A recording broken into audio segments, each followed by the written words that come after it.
अगर आप इन 10 गलतियों को कवर कर लेते हैं तो ऑस्ट्रेलिया का विजिट वीजा लॉन्ग टर्म का लगना आपके चांसेस को इस हद तक बढ़ा देता है कि आपके पास रिजेक्शन रेशियो बिल्कुल ही कम रह जाता है। तो अगर आज की वीडियो में मैं ये कहूँ कि ऑस्ट्रेलिया का वीजा लेना आसान है, लेकिन आप बहुत सारे लोग ऐसे हैं जो इस वीडियो को देखने के बावजूद भी इन चीजों को जो है इस पे वर्किंग नहीं करेंगे, बार बार अपनी गलतियां दोहराएंगे, जिनकी वजह से आपकी बाकी पूरी प्रोफाइल को प्रॉपर्ली चेक ही नहीं किया जा रहा होता है। इन दो मिस्टेक्स की वजह से आपका वीजा रिजेक्ट हो जाता है। अस्सलाम वालेकुम व्यूअर्स, मैं हूं फायजा कमल और आप देख रहे हैं एफके वीजा कंसल्टेंट का ऑफिशियल पेज। अगर आप ऑस्ट्रेलिया जाना चाहते हैं लेकिन ऑस्ट्रेलिया का वीजा आपका बार बार अप्लाई करने के बावजूद भी रिजेक्ट हो रहा है, आपको बार बार जो है वो नाकामी का सामना करना पड़ रहा है, तो आज की वीडियो में आज हम ऐसी 10 गलतियां आपके डिस्कस करने जा रहे हैं जिसकी वजह से आपका ऑस्ट्रेलिया का वीजा बार बार अप्लाई करने के बावजूद भी रिजेक्ट हो रहा है। अगर आप इन 10 गलतियों को कवर कर लेते हैं तो ऑस्ट्रेलिया का विजिट वीजा लॉन्ग टर्म का लगना आपके चांसेस को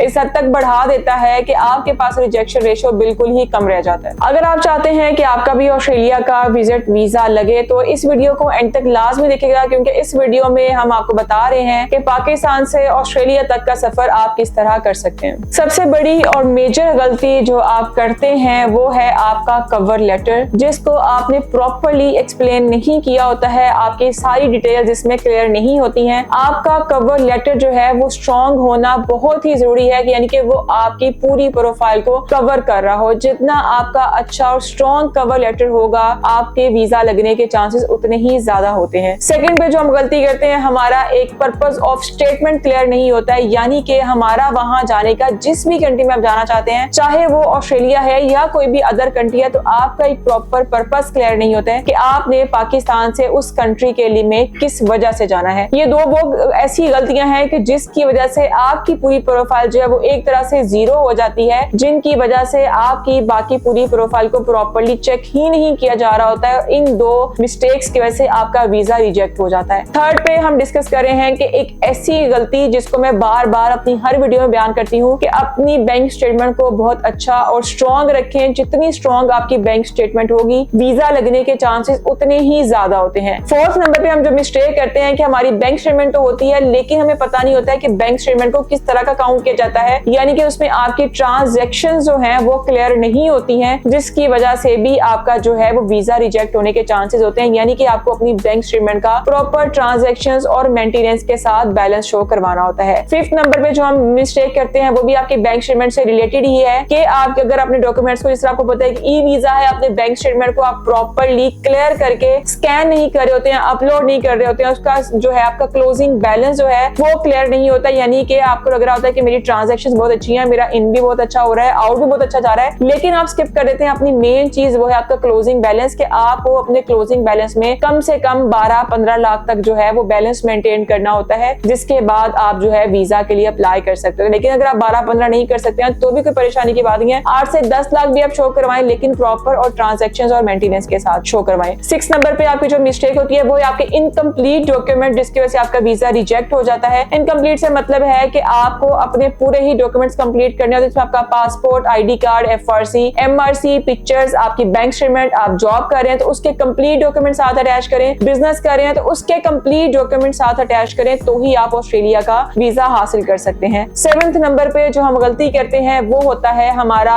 जो है फैमिली टाइज शो ना होना, यानी कि हम अपनी फैमिली टाइज शो करवाने की कोशिश नहीं करते हैं। फैमिली टाइज शो करवाने से ये बिल्कुल भी मतलब नहीं है कि आप सिर्फ अपनी प्रॉपर्टी होगी तो ही आपकी फैमिली टाइज शो होती हैं। अगर आप जॉब कर रहे हैं तो उसके लिए अगर आपको कंपनी की तरफ से आपकी सैलरी स्लिप वगैरह, आपकी जॉब कोई ऐसा लेटर मिल जाता है जिससे आपकी वेरिफिकेशन हो कि आपकी जॉब अभी तक कंटिन्यू है, आपने इसको आके वापस कंटिन्यू करना है। इसके अलावा ये कि अगर अपनी टाइज शो करवाना चाहते हैं, अगर आपका बिजनेस है तो उससे भी अपनी टाइज शो करवा सकते हैं कि अपना बिजनेस, उसके डॉक्यूमेंट्स, उसका सर्टिफिकेट, अपना रिटर्न्स, हर चीज इस तरह शो करवाएं कि पता हो कि आपका बिजनेस स्ट्रॉन्ग है, जिसकी वजह से आपने पीछे वापस आना ही आना है। ठीक है, तो ये चीजें हैं जिनसे अपनी आप जो है वो टाइज शो करवा के भी आप वापस आ सकते हैं। 8 नंबर पे हम किसी तरह भी अपनी फैमिली टाइज शो करवाने की कोशिश नहीं करते हैं। फैमिली टाइज से मतलब है अगर आप अकेले जा रहे हैं तो पीछे अपनी फैमिली शो करवाएं, जिसकी वजह से आपको पता हो कि पीछे आपकी फैमिली है जिसके लिए आपने वापस आना ही आना है। उसके लिए अपना जो एफआरसी लाजमी अटैच करें। इसके अलावा अगर आप फैमिली के साथ जाना चाहते हैं तो अब पूरी फैमिली अप्लाई मत करें, आप अपने साथ, आप, आपके मिसेज और साथ आपका एक बच्चा या 2 बच्चा अप्लाई कर लें। बाकी जो आपकी फैमिली है उनको उनके ग्रैंड पेरेंट्स के पास रोक जाए ताकि पीछे आपकी फैमिली टाइज भी शो। लेकिन अगर आपके बच्चे अंडर 14 जेन्युइन है तो आपको पूरी फैमिली के साथ अप्लाई करना चाहिए है। ये वो बड़ी गलतियां हैं जिनको हम बार बार दोहराते हैं और हमारा वीजा रिजेक्ट हो जाता है। 9th नंबर पे हम डॉक्यूमेंट सारे कंप्लीट कर लेते हैं, लेकिन हमें चाहिए कि हम अपने एक्स्ट्रा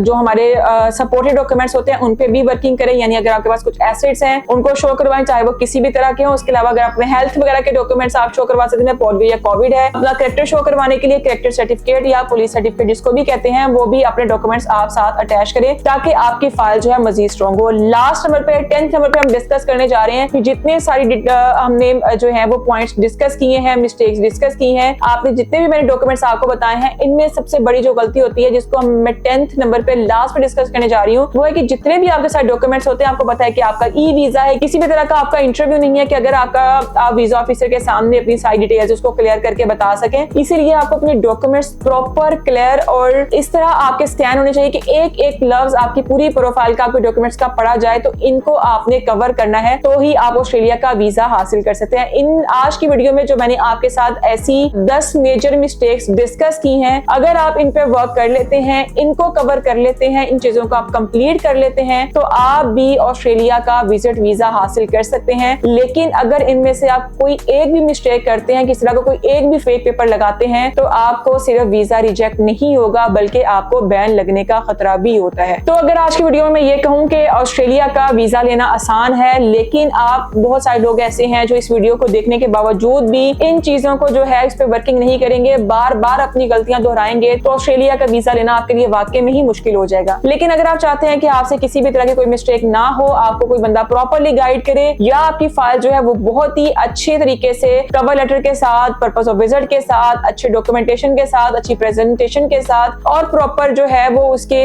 जो है वो स्कैनिंग के साथ आगे तक अपलोड हो, वीजा ऑफिसर तक पहुंचे, जिसको वीजा ऑफिसर देखते आपको वीजा दे सके ऑस्ट्रेलिया का, तो आप FK वीजा की टीम के सर्विसेज ले सकते हैं बगैर परेशानी के। तो आप हमसे राब्ता कर सकते हैं, दिए गए नंबर पे हमें कॉल या मैसेज करें या दिए गए एड्रेस पे हमारा ऑफिस विजिट करें।